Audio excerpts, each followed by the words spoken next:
আমাদের প্রত্যেকের মাথার মধ্যে রাখা দরকার আমি একজন মুসলমান। আমি মুসলমান হিসাবে আমাকে পরিচয় দিই, তাহলে এদের স্বাধীন হবে।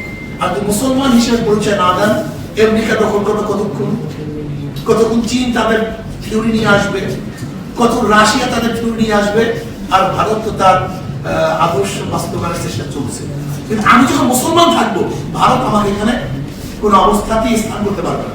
আমেরিকা পারবে না, রাশিয়া পারবে না, চীন পারবে না, সেকুলার পারবে না, ডেমোক্রেসি পারবে না, কেউ পারবে না।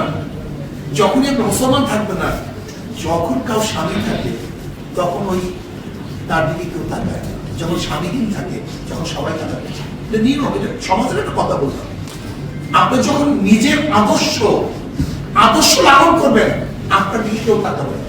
যখন আদর্শ লালন করবেন না, প্রত্যেক আদর্শ স্থাপন করার চেষ্টা তারা করবেই করবে, কোনো সন্দেহ নেই।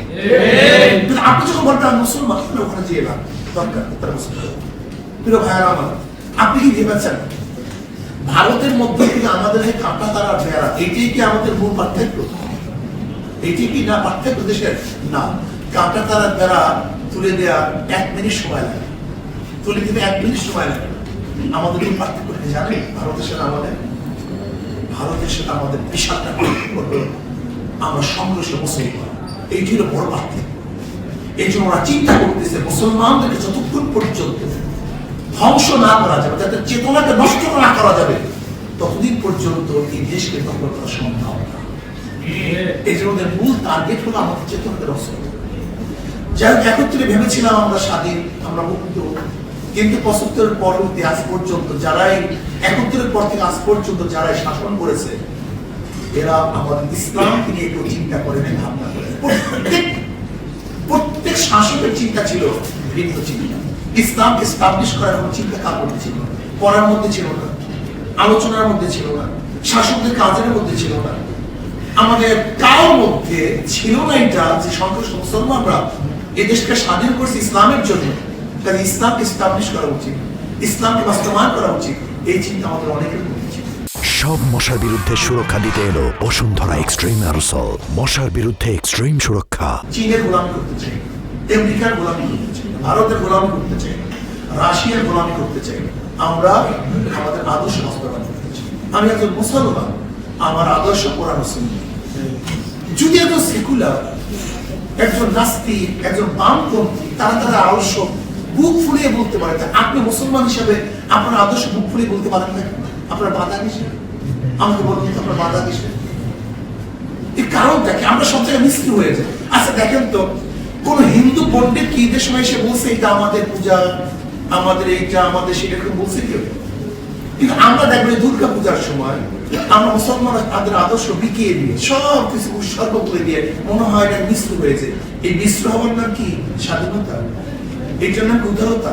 এইটার নাম কি নন সাম্প্রদায়িকতা? নন সাম্প্রদায়িক।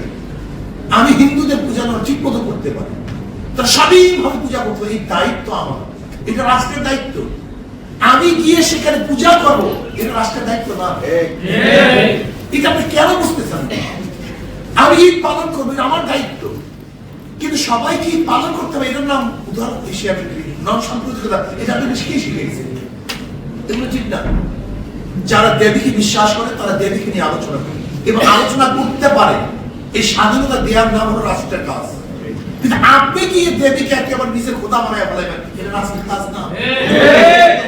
আমি বলতে চাই, একটা মুসলমানদের দেশের মধ্যে সমস্ত বিধর্মীদের তাদের ধর্ম পালন করার সম্পূর্ণ স্বাধীনতা থাকবে, এর নামই স্বাধীনতা।